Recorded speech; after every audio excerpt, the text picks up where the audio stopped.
Bueno, Dios amado, te alabamos, te bendecimos, Señor, en esta mañana. Te damos gracias, bendito Rey de Gloria. Gracias por permitirnos, Señor, alabarte, Dios, adorarte, buscar tu presencia, Señor. Gracias por abrir esa puerta, bendito Rey, por medio de nuestro Señor Jesucristo, para unir el cielo con la tierra, Señor. Nos unimos contigo, Señor, en un espíritu, Señor maravilloso, en un mismo pensamiento, Señor. Determinados, Dios, a alcanzar, Señor maravilloso, el anhelo, el designio que tú has desatado, Señor, desde el reino de los cielos, desde antes de la fundación del mundo, Señor. Hoy estamos aquí, Señor maravilloso, para afirmarnos en esto, Dios. Gracias por tu presencia, Espíritu Santo. Gracias por venir, por llenar nuestros corazones. En el nombre de Jesús, por ministrarnos, Dios, en esta hora. Nosotros te bendecimos y te alabamos, Dios. Te damos gracias, Señor, porque, amado Rey, Señor, es vigente tu misericordia y la has extendido para nosotros, Dios. En este día especial, amado Señor, donde nos reunimos todos nosotros a buscar tu rostro, Señor, a ser aún más libres, Señor, a que limpies aún más el vaso, Señor, a que tu presencia nos rebose, a que renueves cada vez más nuestros pensamientos, Señor, a que nos purifiques en tu fuego, Rey de la Gloria. Te damos gracias por este tiempo, Señor, y queremos pedirte, amado Dios, que tu palabra, Señor, la que ha estado allí determinada para nosotros, el día de hoy, Señor, la recibamos y colocamos nuestras vidas y nuestros corazones en toda disposición para que allí, Señor, quede guardada, Señor Santo, y para que allí, Señor de la Gloria, fructifique, Dios, para la vida eterna. En el nombre de Jesucristo, todo lo que no es tuyo lo rechazamos, todo lo que es de las tinieblas lo aborrecemos, atamos todo espíritu de error y confusión y lo echamos al abismo en esta hora, en el nombre de Jesucristo. Gracias, Señor.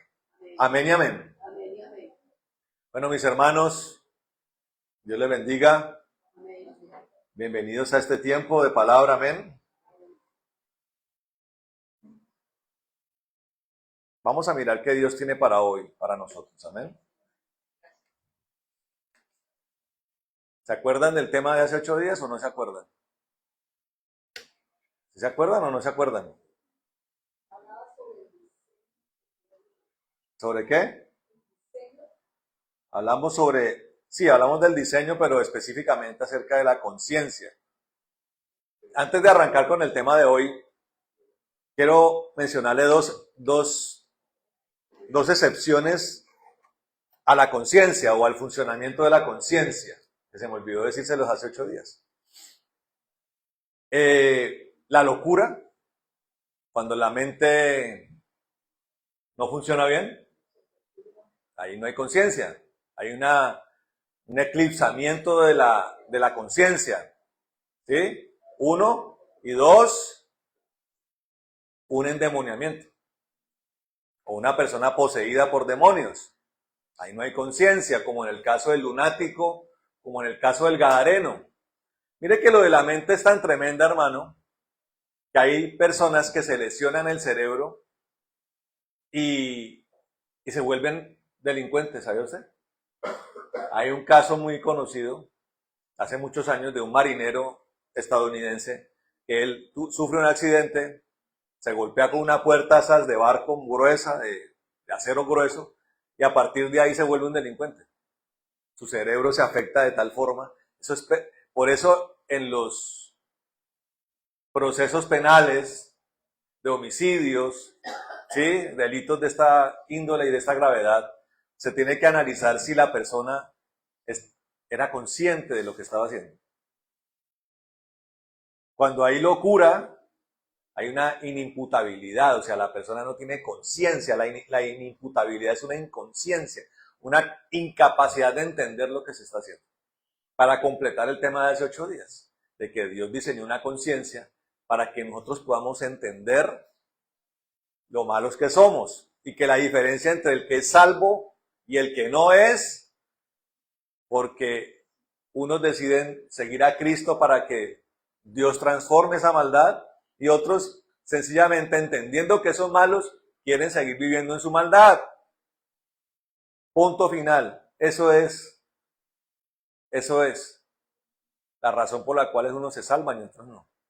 Pero yo estaba ahorita y arrancamos con este tema, meditando acerca de la dureza de los corazones de muchas personas.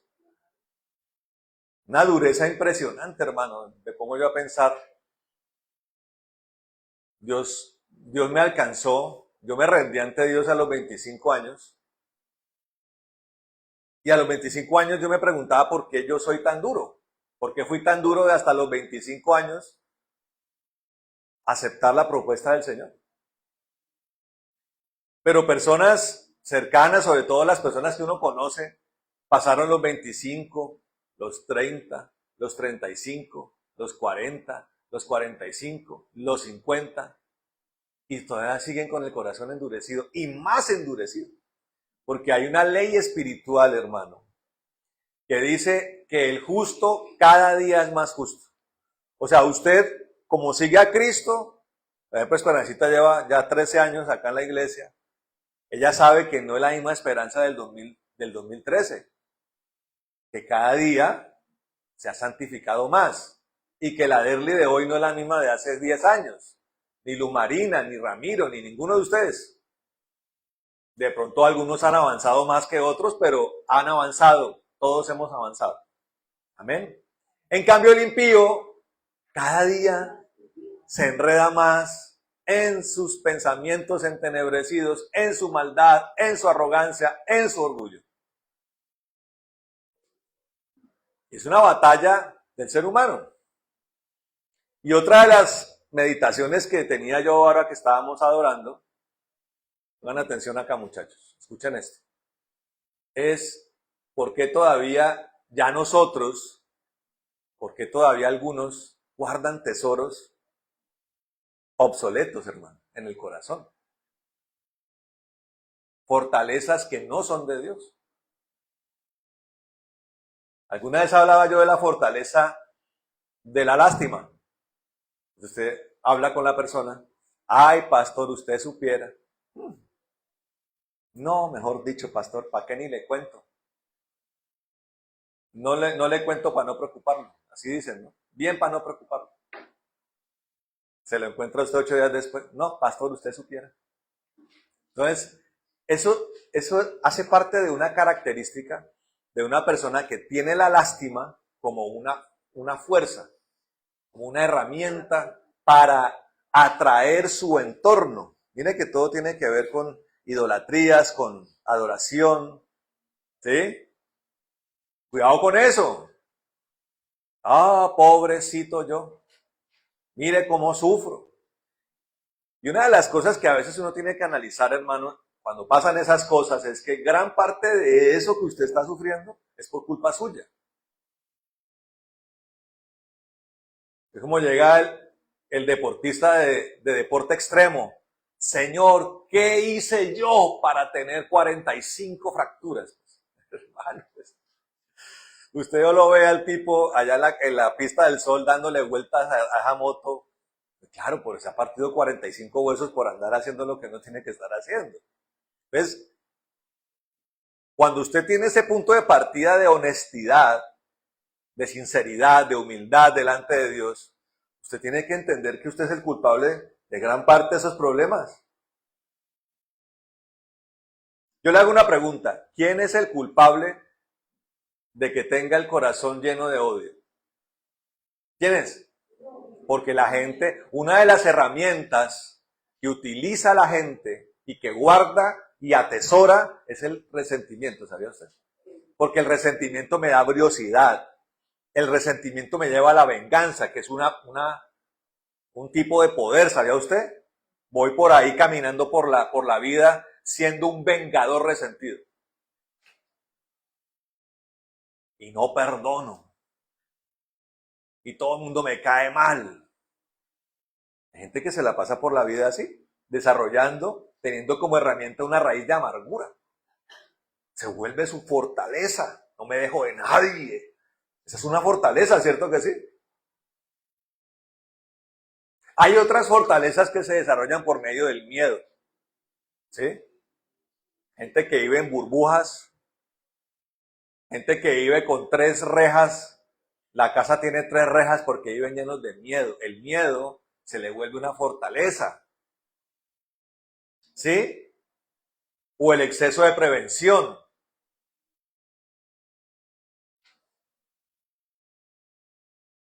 Y Dios dice, nosotros no podemos seguir con esas cosas. Hay gente que tiene como fortaleza la ira. Piensan que lo hace ver un hombre fuerte. Y sabe una cosa, hermano, muchas de esas veces, esas fortalezas están acompañadas de espíritus malignos, ¿sabía usted? O sea que lo que está básicamente necesitando la persona es una liberación. Una liberación. ¿Por qué soy tan rabioso, pastor? No es simplemente el carácter. Es un espíritu maligno que tal vez está por ahí escondido. Bien allá metido entre las costillas, allá cómodo. Hay personas que son de respuesta, de furia, de respuesta rápida. ¡Tah! El pastor Pablito decía, usted puede ser serpiente o puede ser gusano. ¿Qué quiere ser? Decía, eso era una predicación del pastor Pablo Emilio. ¿Quién quiere ser serpiente? ¿Quién quiere ser gusano? Nunca se me olvida. El gusano, usted llega y... ¿Cómo reacciona el gusano ante la violencia que uno le ejerce al gusano? No tiene ni siquiera la capacidad, ni la naturaleza, ni el diseño. Atención acá. Pero si usted llega y pisa hay una cosa que se llama cabeza de algodón, una serpiente súper venenosa. Hace poquito mostraban un video de una muchacha que creyó que había cogido una pitón bebé y era una cabeza de algodón y le metió una mordida y duró como 2 meses en coma. Tuvieron que aplicarle como 70 inyecciones de antiofídicos. Una vaina brutal. Usted pisa una serpiente de esas. ¿Cómo reacciona? El pastor Palito decía, ¿usted es gusano o usted es...? Y nosotros tenemos que reflexionar en estas cosas, hermano. ¿Sabe por qué? Porque es que lo que está en juego es entrar al reino de los cielos. A veces, hermano, queremos estar muy seguros de que expiramos y allá está el Señor con los brazos abiertos para recibirnos. Pero el ser humano experimenta a veces ambivalencias peligrosas en la vida cristiana. No estoy hablando del impío porque el impío cada día es más duro. Y yo decía, toda esta familia, todos estos familiares, hermanos, a los que se les ha predicado y predicado, por los que uno ha orado, ¿por qué tienen el corazón tan duro, hermano? ¿Será que van a alcanzar a salvarse? Ya yo me pregunto esas cosas, hermano. Yo le digo, o sea, ¿por qué tanta resistencia a Cristo? Uno mira por la televisión pandilleros, futbolistas, ex narcotraficantes, ex asesinos, convirtiéndose así a Cristo. Y el primo de uno, el familiar de uno, cada día más duro con Dios. ¿Por qué, hermano? Terrible. Y yo digo, Señor, espero que tengan la oportunidad un día de arrepentirse. Porque si se va la gracia, ya no hay oportunidad. Después de que se cerró la puerta del arca, que la cerró Dios, ya no pudo entrar nadie más, hermano. Dios la dejó abierta un ratico a ver si de pronto alguno de todos esos ignominiosos, perversos de la generación de Noé les daba por arrepentirse. Nadie quiso arrepentirse. Murieron burlándose de Noé.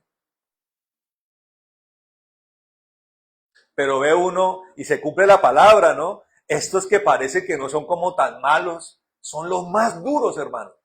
Es que yo soy bueno, es que yo no le he hecho daño a nadie.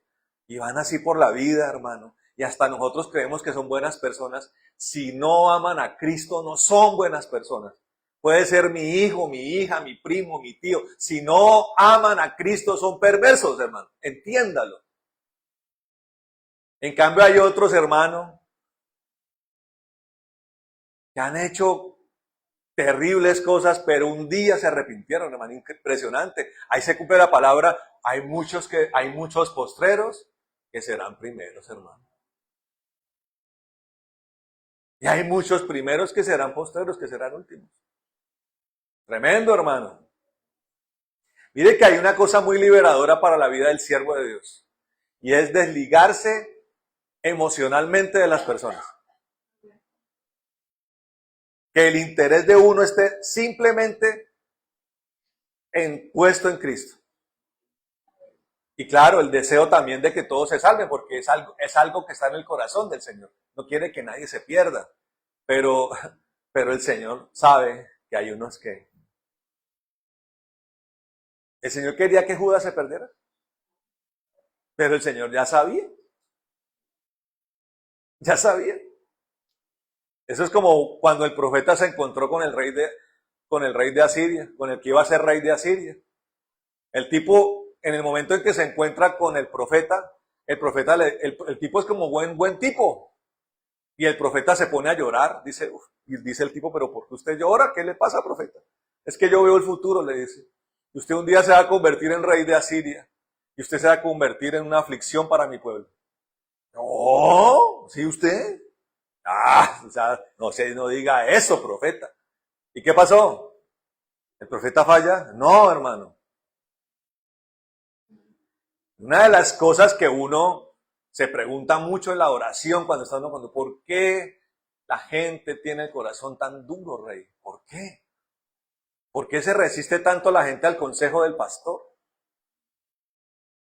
El apóstol Pablo dice, no le dé coces al aguijón.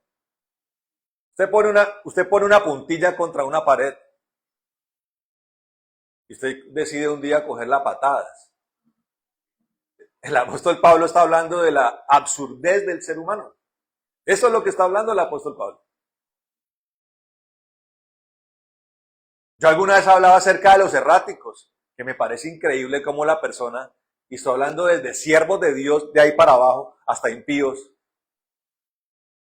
la tendencia de caerse en el mismo hueco, pararse, caerse en el mismo hueco, pararse, caerse, una película repetitiva. ¿Por qué? Yo digo, Señor, yo creo que gran parte de tu desazón con la humanidad, gran parte de tu disgusto justificado, Señor, con la humanidad es la enorme torpeza del ser humano. Ayer estaba viendo un video, hermano, interesante acerca de la guerra nuclear, de lo que hemos estado hablando estos días, ¿no? Entonces, claro, la gente es chistosa porque hacen un mapa y dicen, ay, mire los países que no son objetivos de bombas nucleares y se desata la guerra nuclear. Entonces, Colombia está incluido dentro de esos países. O sea, nosotros somos en la geopolítica tan poco importantes que no hay ninguna ciudad de Colombia en este momento como objetivo de una bomba nuclear. Ni Venezuela, ni Perú. O sea, Sudamérica es uno de los lugares, entre comillas, más seguros para que no caigan bombas nucleares. Pero este analista decía, una persona especialista en temas de ese tipo, de consecuencias de una guerra nuclear, decía, aunque solamente Estados Unidos y Rusia se enfrentaran entre ellos con bombas nucleares, aunque solamente las bombas cayeran en Rusia y en Estados Unidos, ya va a afectar a toda la humanidad con algo que se llama el invierno nuclear. Entonces, ¿por qué hablo de esto? Porque ahí está la torpeza del ser humano. Vuelven y repiten la historia y la historia vuelve otra vez. Se levantan imperios, asesinos, criminales, ignominiosos, inescrupulosos. Otra vez, hermano. Y afianzan y se afirman y se atornillan en su enemistad con Dios. Pero eso de cómo son las sociedades y las naciones es el reflejo de lo individual. Entonces yo parto el día de hoy, hermano, de que hagamos un ejercicio de mirar esos tesorillos que desdibujan la imagen que debemos tener de Cristo en nosotros. Esas mañas, hermano, todavía hay vigentes. Yo quiero resaltar una, hermano. La rápida respuesta. La irascible y rápida respuesta. Personas que no se les puede decir nada porque de una vez se sienten ofendidos y reaccionan para herir. Yo le digo, si usted tiene eso, hermano, más le vale que vaya y doble rodilla delante de Dios y renuncia a eso. Deje eso porque eso es una fortaleza que Dios abomina. Segundo, deje de andar pensando en usted. ¿Cómo me siento yo? El yo de mañana, el yo de dentro de 8 días. ¿Qué será de mí en 15 días? Deje de pensar en usted tanto. Dios aborrece eso, se llama idolatría por usted. Ponga los ojos en Cristo, hermano. Deje de pensar en usted, piense en los demás. No se trata de lo que le gusta a usted, se trata de lo que le gusta a Dios, se trata de lo que le beneficia a los demás. Ahí está Cristo. Amén. Y tenga la gallardía de enfrentar las tribulaciones de la mano de Dios, hermano. Y si usted ha sido el causante de ese problema que usted tiene hoy, tenga la gallardía de aceptar que usted es el primer culpable. Y levántese y afróntelo con el Señor y siga para adelante. ¿Quién dice amén? Amén. Claro, Dios ya no quiere más esos tesorillos, ese maltrato en las casas, esa ligereza de palabra para insultarse, para tratarse mal, para contestar mal en la casa, no más, hermano. Dios no quiere más eso. Si usted tiene eso, pues eso cada quien lo que tenga, ¿no? Pero, dichas estas cosas, vamos a arrancar con el tema ya concreto. Quiero que vayamos, hermano, al libro del profeta Joel, allá en los profetas menores. Creo que está después de Oseas, Daniel, Oseas, Joel. Entonces después, por eso es después de Oseas. Vamos al libro de Joel, posterior a Oseas, y ahí ubíquese usted en el capítulo 2. Amén.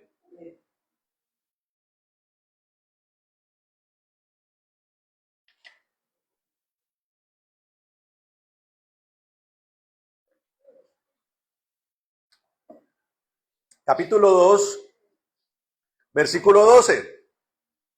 ¿A usted le aparece algún título ahí? ¿Alguien La misericordia de Dios. Perfecto.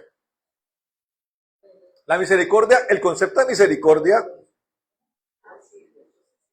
es más complejo de lo que pensamos, ¿no? La misericordia de Dios es algo que Dios hace, o que Dios propone, o que Dios plantea, o que Dios expone, para que usted, haciendo uso de eso, acceda a la misericordia de Dios. O sea, la misericordia de Dios no es simplemente que Dios se acercó a usted y le puso un manto de amor sobre usted. No. Yo les he explicado muchas veces que Dios es un Dios de condiciones y cláusulas. O sea, Dios es un Dios de contratos, ¿sabía usted? Que lo que hace uno con Dios es un contrato. Mire, yo ofrecí a mi hijo, hice derramar una sangre poderosa para borrar sus pecados, pero Dios, ante eso que Él hizo, pone condiciones. La misericordia de Dios tiene condiciones, lo cual elimina todo ese concepto del amor incondicional de Dios. El amor de Dios es incondicional en cuanto a la humanidad. De tal manera amó Dios al mundo, ¿cierto? La humanidad, lo hemos enseñado, ¿cierto? A pesar de que la humanidad le falló, Dios dice, voy a salvarlos. Pero cuando pasamos al plano individual, porque la salvación es individual, hay condiciones. Entonces dice la misericordia de Dios. O sea, el capítulo, esa parte del capítulo va a explicar la misericordia de Dios. Pero Dios arranca allí con unas condiciones. Póngale cuidado. Dice, vamos a leerlo en nombre del Padre, del Hijo y del Espíritu Santo. Dice, por eso pues, ahora, dice el Señor, convertíos a mí con todo vuestro corazón, con ayuno y lloro y lamento. Oiga esto, hermano. Miren, uno de los errores que hacemos a veces como pastores, como predicadores, es darle un alimento no desmenuzado, no discernido al pueblo. Voy a explicarles. Decimos mucho, es que usted tiene que seguir a Cristo. Eso es verdad, ¿cierto? Es que usted tiene que convertirse. Eso es cierto. La pregunta es, ¿cómo? ¿Cómo sigo a Cristo? ¿Cómo me convierto? Y a veces somos tan planos en las enseñanzas que no explicamos, hermano, de en qué consiste a profundidad o en profundidad el asunto. Este pasaje nos da una luz al respecto. El Señor dice, conviértanse a mí porque la salvación, ¿cierto? El efecto de la misericordia de Dios es la salvación. ¿Y de qué se trata la salvación? Convertirse. O en términos más coloquiales, cambie. Cambie. Dígale a que esté al lado, cambie. Claro, algunos dirán, pero pastor, el que hace la obra es Dios. Él hace la obra en aquellos en quien Dios ve disposición o deseo de cambiar. Alguna vez en reuniones en un juzgado donde el pastor Antonio predicaba, había una muchacha que decía que era cristiana, una numeradora, no sé, ¿cómo es que se llaman los que, me olvidó el nombre? Una sustanciadora, perdón. La que hace todas la que desarrolla toda la parte del derecho en los procesos jurisdiccionales. Y ella decía que era cristiana y se vestía así, vestidos apretados, el busto casi afuera. Y mire que respecto a eso, y aquí hago un paréntesis, hay algo que me enseñó esta semana el siervo Gigi Ávila, que ya está con el Señor, imagínense.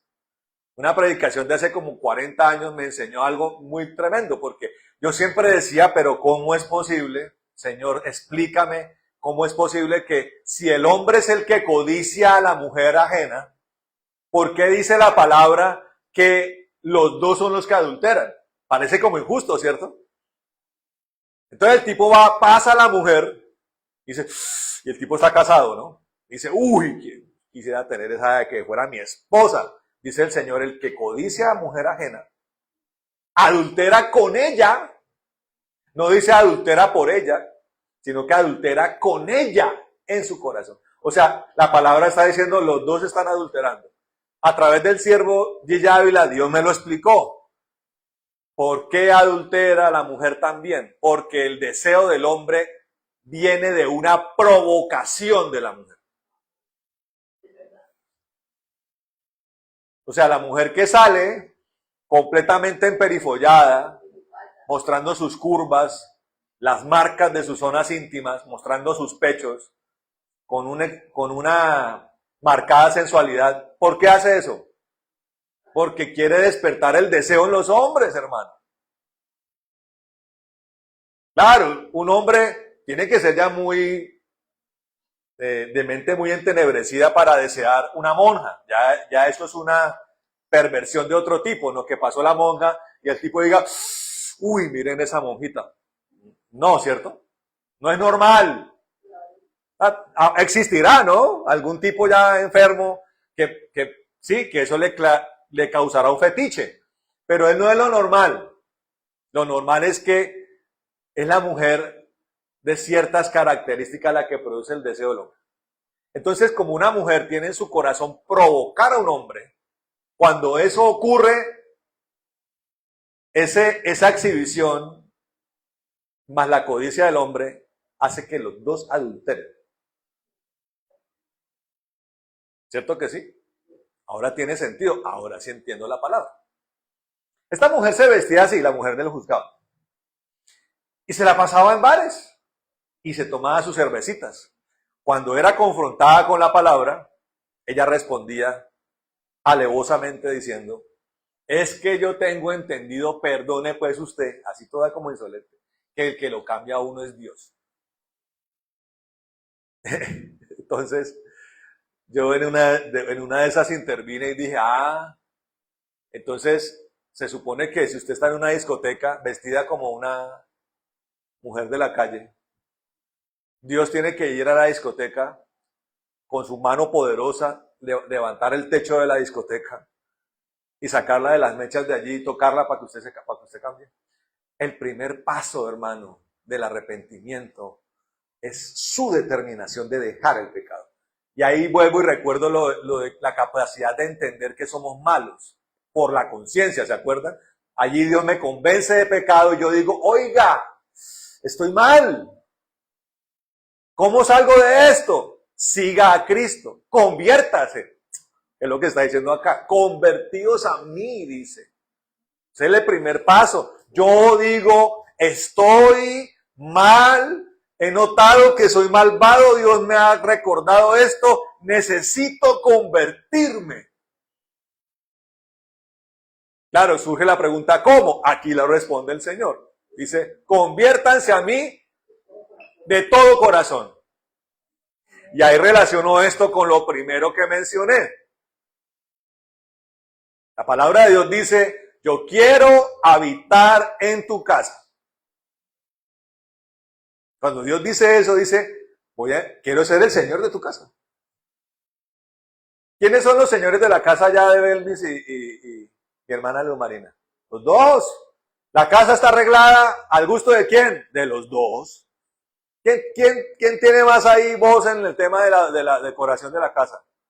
La mujer generalmente tiene más voz, ¿cierto? Porque tiene mejor gusto. ¿Cierto que sí? Pero los dos son los que deciden, mi casa va a ser así, estos son los muebles que van a ir acá, el baño le vamos a poner estos acabados, el andén va a tener estas características. Somos los señores de la casa, ¿cierto? Cristo quiere ser el Señor de nuestra casa. ¿Eso qué significa? Que quiere llegar a hacer las cosas y a arreglarlas a su manera. ¿Quién dice amén? Estaba hablando de los tesoritos esos que le fastidian a Dios. Por eso arranqué, ¿cierto? Entonces se supone que en su vida debe habitar Cristo, ¿cierto que sí? Y Cristo va a decir, oiga, ¿y este chifonier podrido qué hace acá?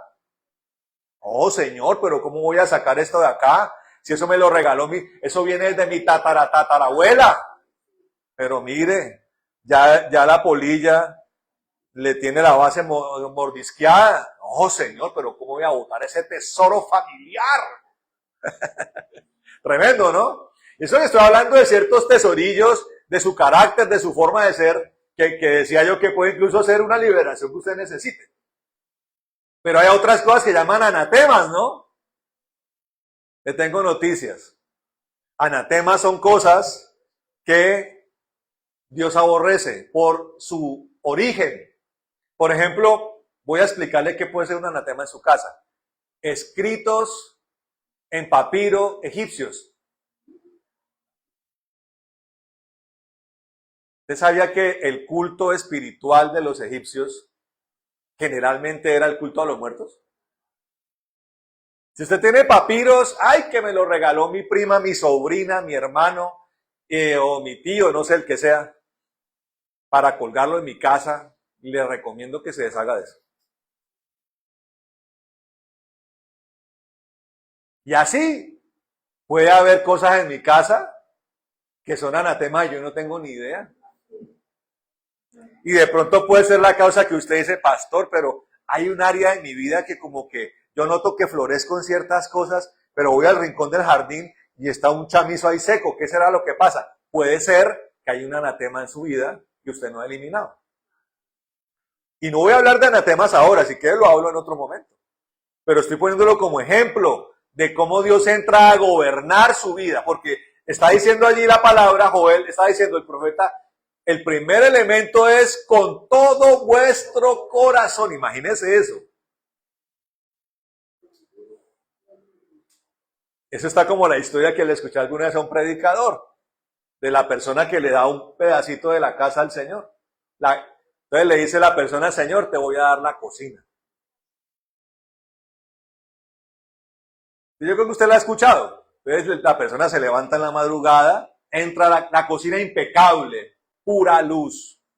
¿Por qué? Porque Cristo está allí. Pero sale la persona a la cocina y está el diablo sentado en la sala. Ay, Señor, pero ¿por qué el diablo está sentado en la sala? Tú me diste solamente la cocina. El Señor dice que para convertirnos, y hemos entendido que la conversión se traduce en salvación, tenemos que entregarle todo nuestro corazón al Rey.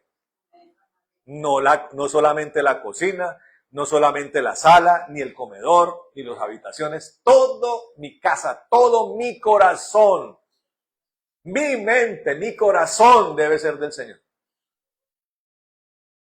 No solamente ese es el primer elemento, hay otros tres que tienen que acompañar esta notoria determinación, que son con ayuno, dice. Uy, miren esto. ¿Cuánto ayunan ustedes? Dice Derly, no, pastor, yo no sé ni siquiera qué es eso. De pronto hemos ayunado por simples circunstancias, ¿no? A veces le tocó a uno en la vida que no había para el desayuno, porque es decir, si había para el desayuno no había para el almuerzo. A veces hemos pasado por eso. Los ayunos forzosos, ¿no? Pero no es un ayuno forzoso. Yo lo expliqué un viernes, por eso es importante que usted mire todas las predicaciones. Si usted de pronto está trabajando o no tiene el tiempo, le digo, ponga Facebook, mire la predicación del viernes, repásela, porque estamos hablando de que usted necesita entregarle todo el corazón al Señor. Las predicaciones son la forma en la que Dios quiere invadir su corazón. Escúchelas. No digas que vine el domingo y ya cumplí. No, vaya, mire la predicación, repásela, medítela. Yo expliqué un viernes acerca del ayuno. Yo estaba en ese momento en ayuno. Y estudiamos la palabra. Dios nos enseñó que el espíritu de lo que es el ayuno es la aflicción de mi alma. Dígale que está al lado, aflicción del alma. Entonces, poniendo este nuevo término, dice, entréguenme todo el corazón y aflijan su alma. Entonces usted se preguntará, yo también lo expliqué ese día, ¿qué es la aflicción del alma? Y me basé en el texto de Nínive, en el texto de Jonás. Jonás dice, de aquí a 40 días, Nínive será destruida. Nunca dijo Jonás, arrepiéntanse, Dios les está dando una oportunidad. Jonás se limitó a decir, Nínive va a ser destruida. O sea, había un juicio sobre Nínive. Ya se había dictado una orden judicial de que Nínive, desde los cielos, de que Nínive iba a ser justamente destruida. Amén. Claro, ya el profeta sabía que el primer interés de Dios era desatar su misericordia al despertar arrepentimiento en Nínive. Ese era su primer interés. Ya había sido dictada una sentencia contra Nínive. ¿Era justa? Sí, porque Nínive era un pueblo cruel y malvado. que merecía por todas sus canalladas y delitos, homicidios y perversiones, ser destruido. Hagamos la comparación a usted como pecador. Usted andaba por el mundo, ¿sabía usted que usted andaba por el mundo con una sentencia de muerte sobre su cuello? Y ¿no sabían? Menos mal que el Espíritu Santo lo convence a uno de pecado. Si ve que el Espíritu Santo habla a nuestra conciencia, usted dice, ¡oh, yo no sabía, pero Dios lo convenció, ¿cierto? Y por ese pecado usted tenía una sentencia de muerte. Póngale atención a esto. Ahora sí se comprende cuando la palabra dice que los que creen son salvados, mas los que no creen ya han sido condenados. Le voy a explicar esto. No es que no creer en Jesús me va a dar la condición, o sea, no es que no creer en Jesús llevará a mi condenación. No, la condenación está antes de que Dios le hable a su vida. ¿Usted sabía eso? La condenación estaba antes de que alguien le hablara de Cristo. Se le habló de Cristo para anular esa sentencia. Los que saben de derecho me están entendiendo. Pero al que no cree, le sigue vigente la condena. No es que en ese momento es condenado, sino estaba condenado, no creyó, es vigente la condena. No se le remueve la condena, ¿me entiende?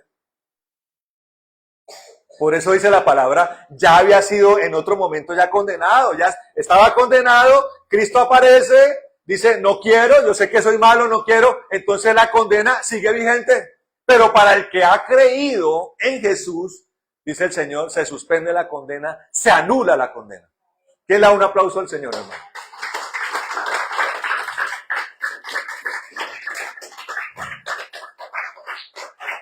Y dice el Señor, ha creído, pero mire, entrégueme todo su corazón, aflija su alma. ¿Qué hizo el rey de Nínive? Dijo a todos. Dijo, todos se van a vestir de cilicio. Desde el suscrito rey, que soy yo, hasta el último de los animales. O sea, llevó el asunto al extremo. Vayan y saquen las reservas de ceniza porque aquí todos se van a poner ceniza sobre la cabeza. Y dijo, y nadie en 3 días va a comer alimento. Oiga, fue por decreto, póngale cuidado. Que en un caso como el del rey de Nínive, desobedecer eso era causa de ser ejecutado. O sea, le tocó a Nínive entero decir, oiga, el rey habló, vino ese profeta como raro, el rey se tocó en su corazón y ha dicho que hay 3 días de ayuno, que significa vamos a afligir nuestra alma durante 3 días hasta que Dios nos perdone. ¿Qué es la aflicción del alma entonces? Es una súplica profunda del corazón para que Dios me perdone, hermano. Para que Dios diga, ya no hay sentencia contra usted. De eso se trata el ayuno. Y yo expliqué cómo el ayuno está hecho para destruir cadenas, para destruir impiedad, iniquidad. Eso está en Isaías 58. Eso es la aflicción del alma. Una condición del alma donde se suplica, hermano, por el perdón de Dios. También dice, lloro y lamento. Oiga esto. Cuando hablamos de aflicción de alma, yo había mencionado Levítico 23-27. Ahí habla de la aflicción del alma. En el día de la expiación, para los que vieron la predicación, acerca del ayuno. Isaías 58 me habla del ayuno verdaderamente. Pero cuando hablamos de lamentación, claro, está ligado a la aflicción del alma. La aflicción del alma es una condición, una posición que toma el alma delante de Dios. Pero viene el lamento. Y para entenderlo un poco mejor, vamos a mirar, busque usted allí en el libro de Lamentaciones. ahí después del profeta Jeremías. Ubíquese en Lamentaciones capítulo 3.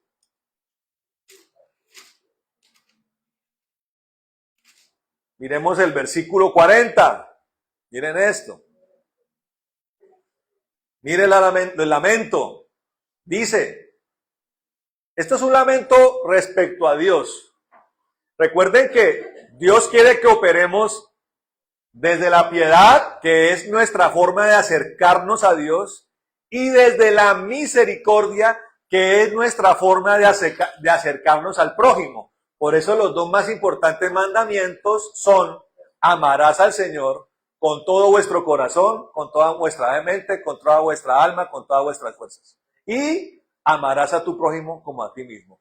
Dice la palabra que si cumplimos con estos dos mandamientos, cumplimos con toda la ley.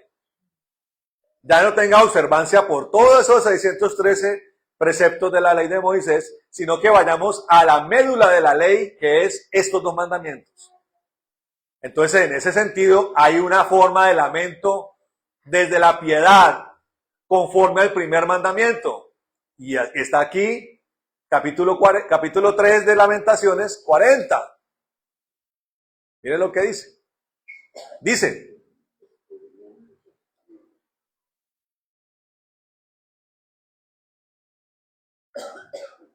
miren lo que dice la palabra.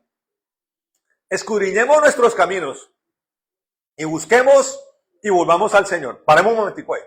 Miren esto. Volvemos al Salmo 51. Dice la palabra que David dijo: Señor, coloca hisopo en mi corazón. ¿Usted sabe qué es el hisopo?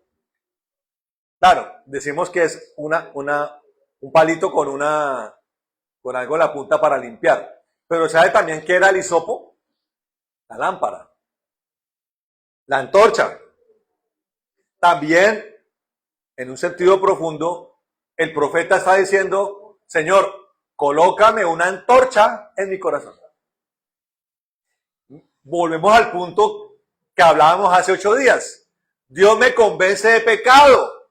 No es simplemente que Dios pasa un hisopo y me limpió. No. El interés de Dios es también levantar una antorcha para mostrarle a usted dónde está mal. Mire lo que está mal. Mire lo que dice acá. Dice, escudriñemos nuestros caminos y busquemos, dice. ¿Cómo hago para escudriñar y buscar? Por la lámpara de Dios. Entonces Dios va con la lámpara y usted va mirando su corazón. Aquí dice, escudriñemos nuestros caminos y busquemos, dice, y volvámonos al Señor. Es un lamento, porque este es el libro de Lamentaciones. Un lamento es la nitidez o la reacción a la nitidez con que veo mi corazón. Si usted se mira al espejo y dice, es mucha belleza de cristiano que soy yo. Que cuando oro, mire cómo Dios se mueve. No, hermano.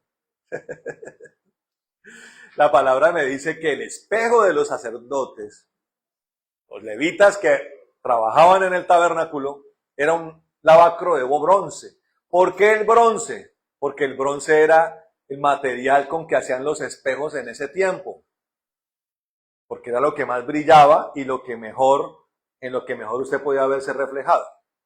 Entonces, ellos necesitaban, los sacerdotes, tener un lavacro de bronce porque necesitaban fijarse cuánto mugre tenían en su rostro y en sus vestiduras, porque trabajaban todo el día con sacrificio y con fuego, hermano. ¿Cómo queda uno? Completamente tiznado. La cara impregnada de ceniza. ¿Sí? De tizne, del fuego. Necesitaban mirarse, coger esa agua ahí, empezar a limpiarse, hermano. ¿Usted necesita un espejo para mirar cómo tiene su cara? Claro que sí. Cuando usted se va a limpiar la cara necesita un espejo. La lámpara de Dios es el espejo de nuestro corazón. Y el lamento viene de mirar mi condición de corazón. De usted decir, no sabía, no entendía qué tan mal estaba esto. Ese es su lamento. Por eso cuando usted lee el libro de Lamentaciones, lo que hace el profeta es decir, Señor, ahora entiendo por qué nos desechaste, por qué vino tu juicio, por qué vino tu destrucción, por qué tu mano vengadora vino contra nosotros. Eso es lo que dice el lamento. No es un lamento de, ay Dios, ¿por qué me hiciste eso? No, es un lamento que dice, ahora entiendo por qué tu juicio estaba sobre mi cabeza, porque ahora veo mi corazón, dice. Ese es el lamento. Es un lamento en el ángulo, en el vector de la piedad. Pero también hay un lamento que tiene que ver con la misericordia por otros. ¿Quién es la mejor expresión de esto? El Señor Jesucristo. El Señor Jesucristo. Pero terminemos de leer esta parte para pasar al Señor Jesús. Entonces dice, versículo 41 dice, levantemos nuestros corazones, y ve que tiene que ver también con la aflicción del alma y con entregarle todo el corazón al Señor. Tiene que ver con el ayuno, tiene que ver con entregar nuestros corazones. Dice, levantemos nuestros corazones y manos al Dios a Dios en los cielos. Nosotros nos hemos rebelado y fuimos desleales y tú no perdonaste. O sea, se une el ayuno, la aflicción del alma, con el lamento diciendo, Señor, tú no perdonaste, pero hoy, por esta oportunidad que tú me estás dando, pido tu perdón. Por Cristo. Amén. Ahora sí vayamos a lo que es el lamento de uno por los demás. Miren lo que dice aquí. Y tiene que ver con el sentir que yo tenía en la adoración. ¿Por qué los corazones tan duros?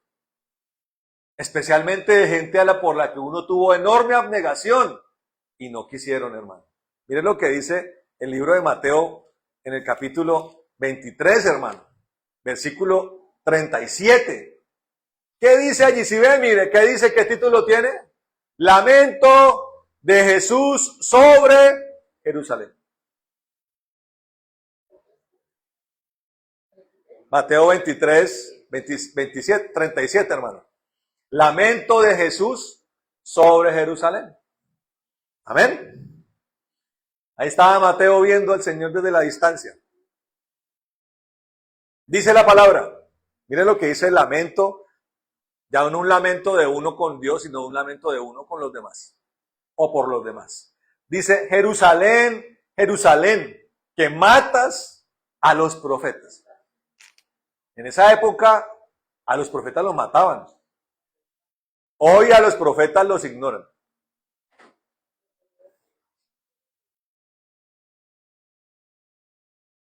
¿No es así? Los profetas hablan. El pueblo, los siervos, ignoran.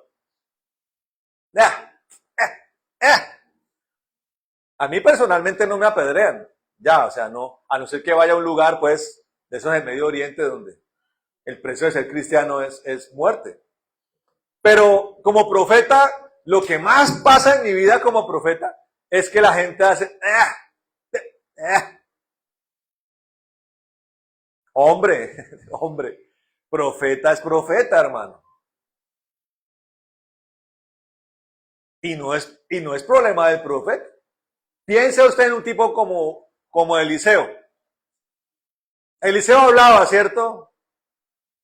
Me parece que Eliseo era de los profetas menos emocionales, ¿no? Porque Samuel, que era un profeta y también era un juez, el hombre se afligía, ¿no? Su área emocional brotaba, ¿no? Se lamentaba por Saúl, ¿no? Ah, Saúl, en quien yo había puesto mi mirada, en quien yo había puesto mis esperanzas. Pero si usted mismo fue el profeta que dijo que habían escogido, habían rechazado no a un hombre sino a Dios con tal de tener rey. Y Dios dijo a través de los profetas, dijo, van a saber la aflicción que ese hombre va a traer sobre sus vidas. para después uno llorarlo.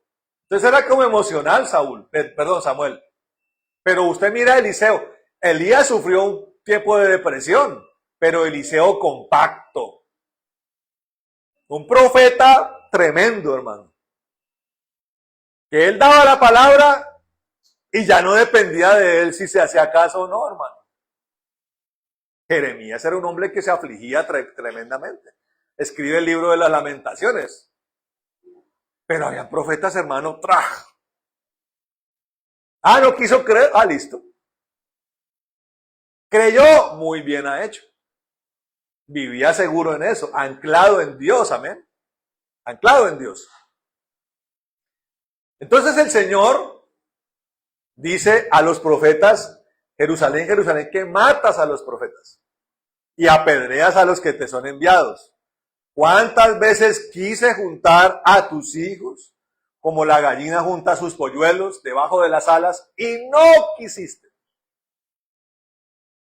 Entonces usted tiene que preguntarse ahí, Señor, ¿yo sí quiero o no quiero? Tengo que tener claro eso. Señor, ¿yo sí quiero o no quiero? De pronto la persona no es alevosa, ¿no? De pronto la persona no es contumaz, insolente. Pero de pronto la persona, a pesar de su aparente estado de nobleza, en su corazón dice, no quiero. No me gusta, no quiero, no me gusta. Ni modos. Yo le enseñaba a uno de mis hijos esta semana, hijo, tú no puedes basar tu vida en lo que simplemente te gusta. De hecho, tienes que poner especial énfasis en lo que no te gusta. Porque lo que no te gusta será lo que te va a disciplinar en tu vida. Yo le hago una pregunta a usted, hermano. ¿Lo que usted hace todos los días, todo le gusta hacerlo? A mí hay cosas que no me gustan hacer. No me gusta hacer, pero sé que tengo que hacer. Y le digo una cosa, y me esfuerzo porque me termine gustando. Entonces el Señor está diciendo, Jerusalén, te hablo, te tiro mimos, te tiro cariño, te tiro amor, te tiro misericordia, te envío a mis siervos amados, los matas, los apedreas, los maltratas.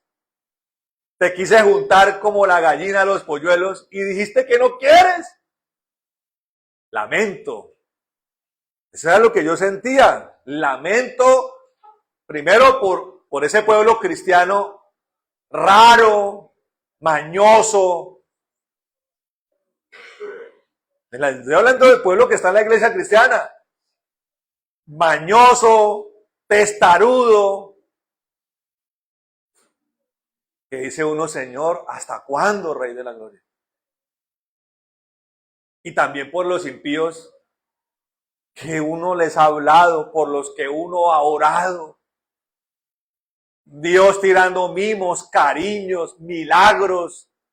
Hermano, y nada, hermano. Cada día detestas más al Señor. Tremendo, hermano. Miren lo que dice el Señor, esto es una palabra delicada. Dice, miren lo que dice. He aquí vuestra casa os es dejada desierta. Uf.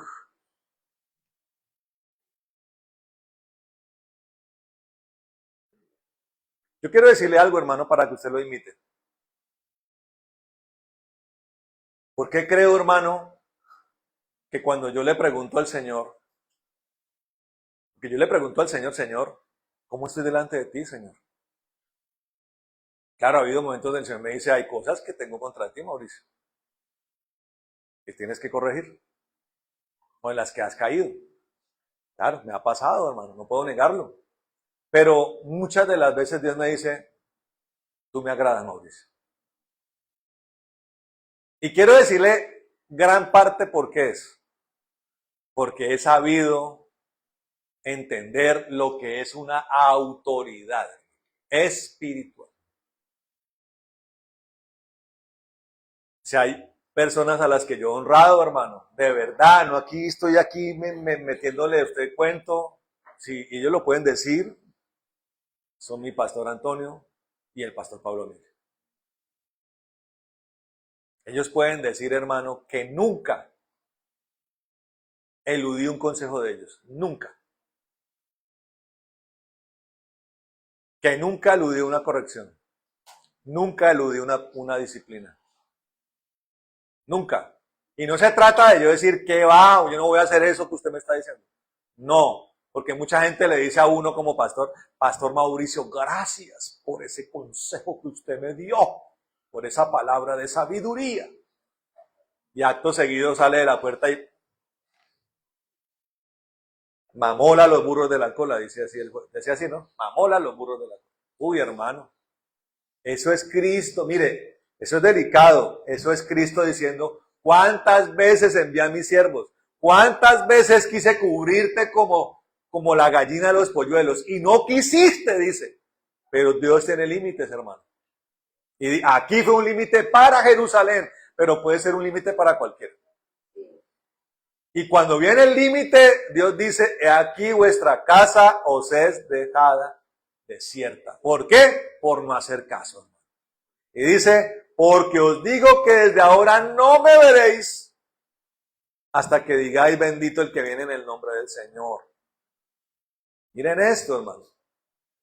En este pasaje hay un simple lamento, pero la palabra dice que con el lamento viene también ¿qué? El lloro, ¿no? Mateo no lo vio tan claro, pero el testimonio que le llegó a Lucas sí fue más clarito. Mire Lucas, ahí más adelantico, hermano, Lucas capítulo 19.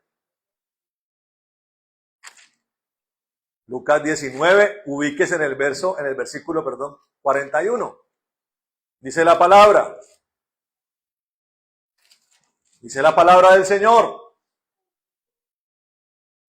Miren lo que dice. Es el mismo pasaje, pero hay un ingrediente más en este pasaje. En comparación con el de Mateo. Dice. Y cuando llegó cerca de la ciudad, al verla, oiga esto, lloró sobre ella. Hubo dos momentos, hermano, en los que el Señor Jesús lloró. Una fue viendo en el horizonte a Jerusalén, en este momento.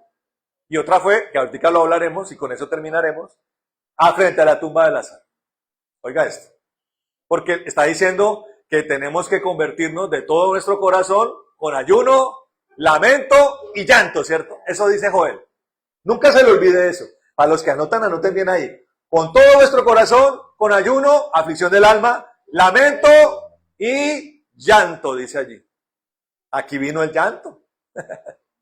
Claro, hay un llanto delante de Dios. Derramó las lágrimas. Yo le he dicho a la gente, no le llore a los hombres, llórele a Dios, llore en la presencia de Dios. Gasta sus lágrimas en Dios. Amén. Pero aquí es un llanto frente a Jerusalén.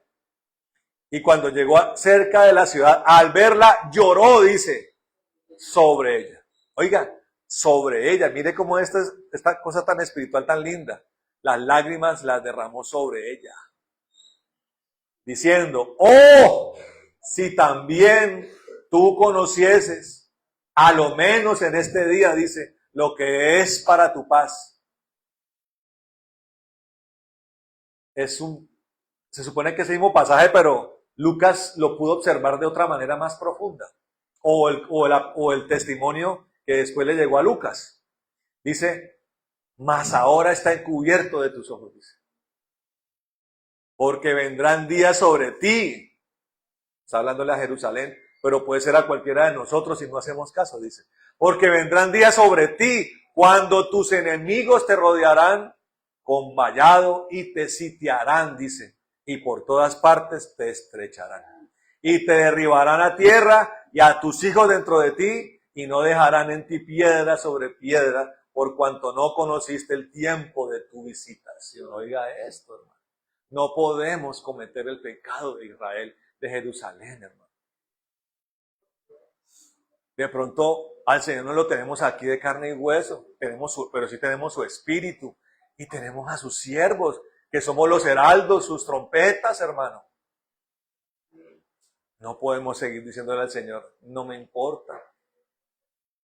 no quiero, no me gusta. No, hermano.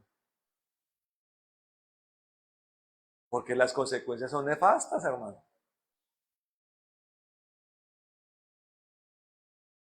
Y por último, hermano, por último, Juan capítulo 11, hermano. Esto aún es más profundo lo del Juan capítulo 11. Porque era una pregunta que yo le hacía al Señor. Señor, tú no te caracterizaste por ser llorón. ¿Cierto que no? Llora 2 veces en la Biblia. Frente a Jerusalén y frente a... Ahora, yo supongo que allá en el Getsemaní sudaba sangre y seguramente lágrimas también derramó allí, pero literalmente hay 2 pasajes donde es notorio su llanto. O el momento se caracterizó por su llanto. Este pasaje es uno de ellos. No vamos a leer todo el pasaje, ¿no? Vamos a ir a donde él llora, que es en el versículo 35. Y está cortico, ¿no? ¿Qué dice? Jesús lloró. Sí, Jesús lloró. Tremendo, ¿no? 2 palabras, pero de una intensidad, de una profundidad. Y uno se pregunta, ¿por qué lloró? ¿Usted todavía no se pregunta eso? ¿Por qué lloró? Si ya sabía que iba a resucitar. Algunos, claro, como teólogo le hemos dado vuelta a la cosa. No, eso es que el Señor se identificó con el dolor de María, con el dolor de Marta. Puede ser que parte de su llanto haya sido por eso. De pronto pensó en el sufrimiento que tuvo que pasar Lázaro, porque fue una enfermedad que paulatinamente con dolor lo mató. También puede ser, como algunos otros han dicho, que para el Señor no fue fácil tener que decirle a la gente cercana a Lázaro que todavía no iba. Y de pronto hasta lo habrán tildado de mentiroso porque él dijo, esa enfermedad no es de muerte, dijo él. Como podría decir un médico, ¿no? O alguien que examina y dice, no, sí está enfermito, pero no es de muerte. Pero resulta que Lázaro físicamente se murió. Entonces dice uno, ¿por qué lloró el Señor? Entendiendo que el llanto es un elemento fundamental en mi conversión. ¿Por qué lloró el Señor? Y Dios me habló. Me dijo, Mauricio, porque al que estaba viendo en la tumba no era Lázaro. Al que estaba viendo en la tumba era la humanidad entera. ¿Por qué lloró el Señor? Lloró por como lloró en Jerusalén. ¿Por qué hicieron esto, humanos? ¿Por qué llegaron a esto? ¿Por qué se convirtieron en un muerto? En una momia. Porque estaba todo vendado, ¿no? Los israelitas aprendieron de los... ¿Usted sabía eso? El trato de los cuerpos, la preparación de los cuerpos fue una lección que aprendieron en Egipto. Lázaro estaba embalsamado, hermano. Yo alguna vez dije, claro, uno se predica mucho, a veces con la emoción predicaba uno, y entonces Lázaro tenía la barriga ya soplada de las tripas podridas. Pues resulta que Lázaro no tenía ni tripas. Porque una de las cosas que hacen es ellos son los primeros que hicieron autopsias y sacaban las vísceras. Y ellos metían unas sales por la nariz, una cosa. O sea, preparaban un cuerpo adecuadamente, y eso lo aprendieron los israelitas. Eso era lo que quería hacer José de Arimatea y Nicodemo rápidamente con el Señor, porque ya venía el día de reposo. Pero independiente de eso, el Señor estaba viendo era la humanidad en la figura de Lázaro. Y lloraba como lloró frente a Jerusalén. Y sus lágrimas significan humanidad. ¿Por qué hicieron esto? ¿Por qué se dirigieron a la muerte con tanto apresuramiento, con tanta insistencia, con tanta obstinación? Y lloró el Señor. Pero ahí vino la misericordia de Dios. Y no solamente le dijo a Lázaro que mi amor.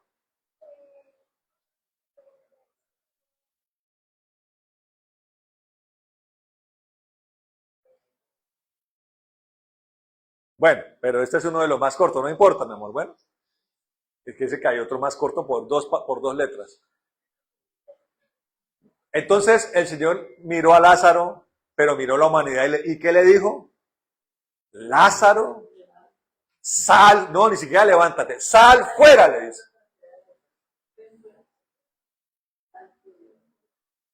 Y se levantó, la humanidad se levantó. Lázaro, haciendo un acto profético, se levantó. Era el tiempo del levantamiento. Si ve que tiene que ver cómo hago, dice, para convertirme, dice. Le pregunta a la humanidad, ¿cómo me convierto? Y el profeta Joel dice, con todo vuestro corazón, con ayuno, con lamento y lloro, dice, sal fuera, humanidad, ha venido tu libertad. Eso es lo mismo que lo que el Señor dice a través de Isaías 61. Y el Espíritu del Señor está sobre ti. Las buenas nuevas que trae el Señor por el Espíritu. Sal fuera. El Espíritu Santo entró a la tumba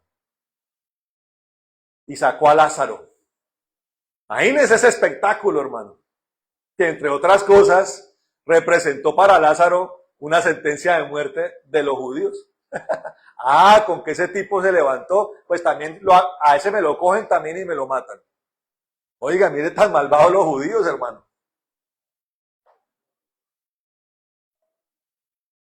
Con que Lázaro resucitó, también persíganlo para matarlo. Oiga, pero si Cristo lo acaba de resucitar, gente tan obstinada. Por eso el Señor se lamentaba frente a Jerusalén. Obstinados, no quisieron. Y Lázaro empezó a ser perseguido, dice la palabra. Salió Lázaro, la humanidad recibió su dosis de esperanza. Y el Señor le dijo a los que estaban allí, ahora desátenlo. Otro acto profético. Levantados de la muerte, hermano, y desatados de todas nuestras, todos nuestros yugos, de todas nuestras vendas y de todas nuestras cadenas, hermano, que tanto nos oprimían. Ahí está, hermano. ¿Cómo me convierto? Ahí está. Ese es el camino. Entréguele todo su corazón. Viva una vida, hermano, de ayuno, de aflicción del alma, hermano. De lamento delante de Dios y de lloro. Amén. Porque eso es lo que va a asegurar, hermano, que nos mantengamos firmes con el Señor. Y el apóstol Pablo dice, el que cree estar firme, mire que no caiga, dice. Oh. Amén. Vamos a orar, hermano. Póngase de pie.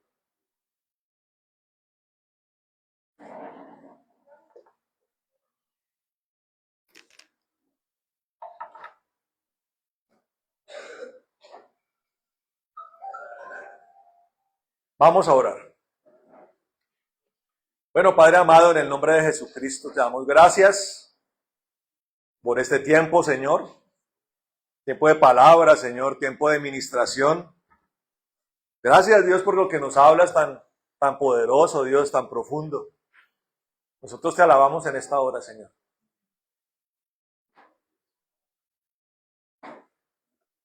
Nosotros te bendecimos. En el nombre de Jesús. Glorificamos tu nombre en esta hora, Señor. Señor, gracias por lo que nos has hablado, Rey. Y aún hoy, Señor, las palabras de tu siervo Joel, tremendo siervo Señor, gracias. Hoy son vigentes para nosotros, Dios. Para todos los que estamos acá, Señor, y para todos los que escuchan la palabra con todo el corazón, Señor, y con todo el deseo de comer un alimento especial, Señor, fructífero y provechoso. Oro por este pueblo, Señor, y todo el que escucha esta predicación, todo el que la valora. Te pido que la bendición venga a sus vidas, Señor. Un entendimiento más profundo de la vida eterna, Señor. Un entendimiento más profundo, Señor, del reino. Un entendimiento más profundo, Señor, de las insondables verdades y revelaciones tuyas, Señor. En el nombre de Jesús. Y un entendimiento de esta palabra, Señor. De lo que significa, amado Dios, lo que significa entregar todo el corazón, Señor. para que tú habites en él. Despojar el corazón de todo lo que no es tuyo, Señor. De todo lo antiguo, de todo lo que es estorboso, de todo lo anatémico, Señor. Quítalo, de todo anatema seamos librados en el nombre de Jesús. Y que podamos entender qué es dar todo el corazón, Señor. Y que podamos entender, Señor, qué es afligir nuestra alma. Que podamos entender, Señor, qué es el lamento delante de ti. Qué es el lloro delante de ti, Señor. Y podamos vivirlo en tu presencia, Señor. Ahora mismo, Rey de la Gloria, levanta sus manos, hermano. En el nombre de Jesús, ahora mismo, Señor, te pido que desates de tu Espíritu Santo, Señor, una porción especial para que mis hermanos reciban esto, Señor. Y esto que enviaste a nuestras vidas quede allí grabado en los corazones. Y quede allí grabado en los corazones para que fructifique, Señor. Se vuelva notorio, rebosante en nosotros. Florezca esto, Señor. Y sea provechoso para cada uno de ellos. Sea provechoso para sus casas. Sea provechoso, Señor, para sus familias, para su descendencia. En el nombre poderoso de Jesús. Te damos gracias. Allí levanten las manos ustedes allá. Reciban esto en el nombre de Jesús. Aún cosas que en nuestra humanidad no entendemos, pero que por el Espíritu vamos a comprender y disfrutar y contemplar un día. En el nombre de Jesucristo. Señor, te damos gracias por mis hermanos, Señor. Y que ellos se reproduzcan en estas revelaciones. Se reproduzcan en estas verdades para consolidar, Señor, el número de los escogidos y prepararnos para tu anhelable retorno, Jesús, en el nombre de Jesucristo. Sellamos esto con el poder de tu sangre, Jesucristo, y el poder de tu nombre y de tu Espíritu, Señor, en el nombre de Jesús. Vamos a cantar una canción al Señor, amén, hermano. Bendito sea el nombre del Señor, amén. Aleluya, Señor, te alabamos.